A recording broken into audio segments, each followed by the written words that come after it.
Kansas is traditionally known as a red state, consistently voting Republican, but the shades of red in the party are becoming much more distinct. This is where the superintendent's office is. Dr. Steve Noble says he was in on Saturday morning working, and it's only about 30 feet away from the office where the bullet entered the building. Police say if there isn't a sidewalk like here on Tulane Avenue, scooters are allowed to drive on the road. Turner's about my height, standing at around 5.5 feet.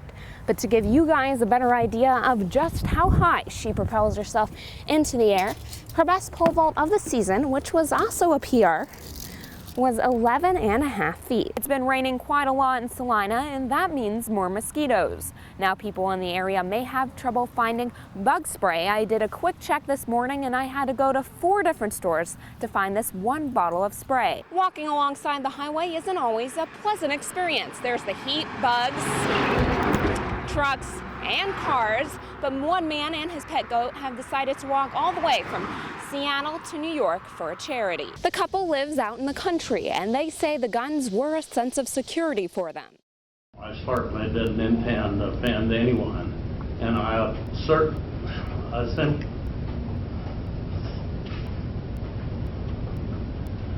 apologize for making the mistake and fully recognize what I had said was wrong. The mistake that County Commissioner Jim Guile made, using a racial slur in a previous County Commission meeting. He was talking about repairing a roof when he said, I guarantee it'll be the same if you go to again.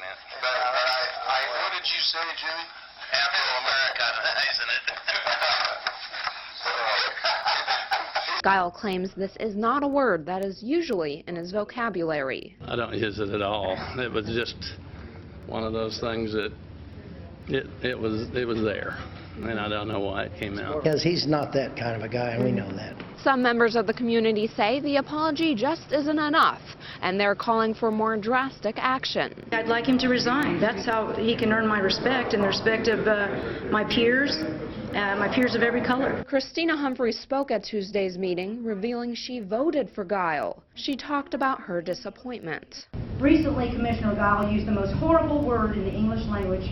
I never use that word because it tells of a time of hatred and ugliness in our nation, and it truly hurts my heart. The commission decided, despite Humphrey's pleas, they want Guile to remain in his position. Bart Allen sees the legalization of marijuana in Colorado as an opportunity. Kind of a two-pronged venture, really.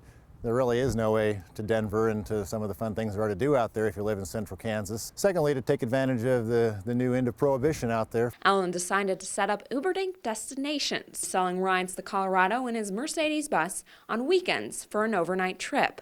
That includes visiting a dispensary. He says his company is targeted towards those who might benefit from medical marijuana. We're just trying to show them something that they probably wouldn't know about otherwise. But he says everyone is welcome to go, at the price of $420 per seat. 420, a familiar number in the marijuana world. He says the pot needs to stay on the Colorado side of the border, though. Nothing comes back.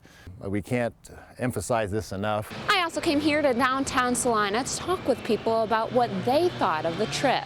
As long as everything's legit, I don't see what he's doing wrong. Honestly, if you have a medical license, I think it's okay as long as the cops know. Because like my grandfather had cancer and well, he's in a lot of pain. Some do worry about marijuana making it back to Kansas. I don't understand how they won't bring it back. I mean, unless he frisks everybody down. However, Allen sees a bright future for his business venture. To me, the sky's the limit.